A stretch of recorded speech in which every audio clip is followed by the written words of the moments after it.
Warangal శివనగర్లోని don Bosco స్కూల్లో కొండా సుస్మిత పటేల్ జన్మదిన వేడుకలు ఘనంగా నిర్వహించారు. మంత్రి కొండ సురేఖ, మాజీ ఎమ్మెల్సీ కొండ మురళీధర్రావు కుమార్తె అయిన సుస్మిత పటేల్ పుట్టినరోజును 35వ డివిజన్ కార్పొరేటర్ సోమిశెట్టి ప్రవీణ్ ఆధ్వర్యంలో నిర్వహించారు. స్కూల్ విద్యార్థులతో కలిసి కేక్ కట్ చేసి అన్నదానం చేపట్టారు. ఈ కార్యక్రమంలో స్థానిక నాయకులు, కార్యకర్తలు పాల్గొన్నారు.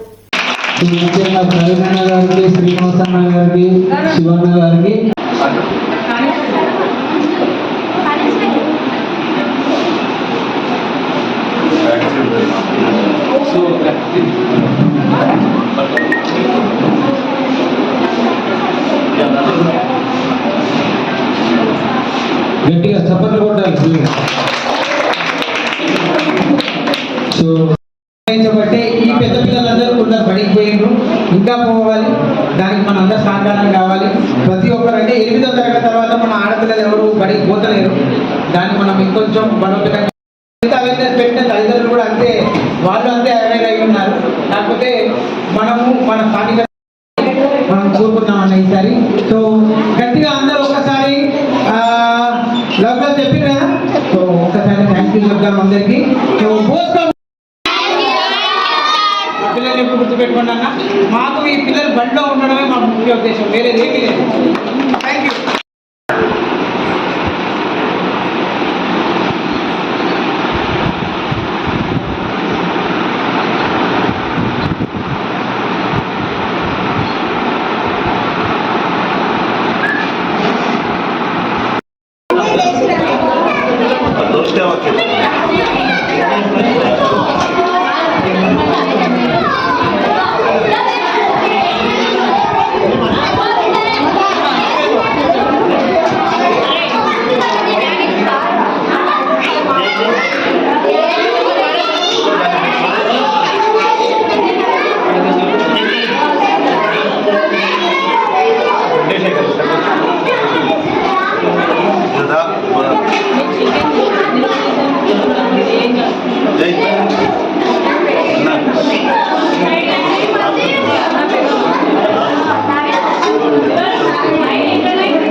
తెలంగాణ రాష్ట్ర అటవీ పర్యావరణ దేవాదాయ శాఖ మంత్రి వర్యులు శ్రీమతి కొండా సురేఖ మేడం, కొండా మురళీధర్రావు గారి పుత్రిక రేపు రాబో కాలానికి వారి వారసత్వాన్ని అందిపుచ్చుకొని ముందుకు నడే డైనమిక్ నాయకురాలు కొండా సుస్మిత పటేల్ చిట్టక్క గారి జన్మదిన సందర్భంగా ఈరోజు 35వ డివిజన్ పరిధిలో డాన్ బాస్కోలో అనాథ ఆశ్రమంలో ఈరోజు అన్నదాన కార్యక్రమం, కేక్ కటింగ్ కార్యక్రమం చేయడం జరిగింది. రేపు భవిష్యత్తులో కూడా వారు ఇంకా ఎత్తుగా ఎదగాలని చెప్పి మనస్ఫూర్తిగా కోరుకుంటూ, వారి ఆయుర ఆరోగ్యాలు ఆ భగవంతుని మనసారా కోరుకుంటూ రేపు భవిష్యత్తులో మంచి నాయకురాలుగా ఎదగాలని చెప్పి కోరుకుంటూ ఈ యొక్క కార్యక్రమానికి వచ్చిన అందరికీ కూడా పేరు పేరున ధన్యవాదాలు తెలియజేసుకుంటాం.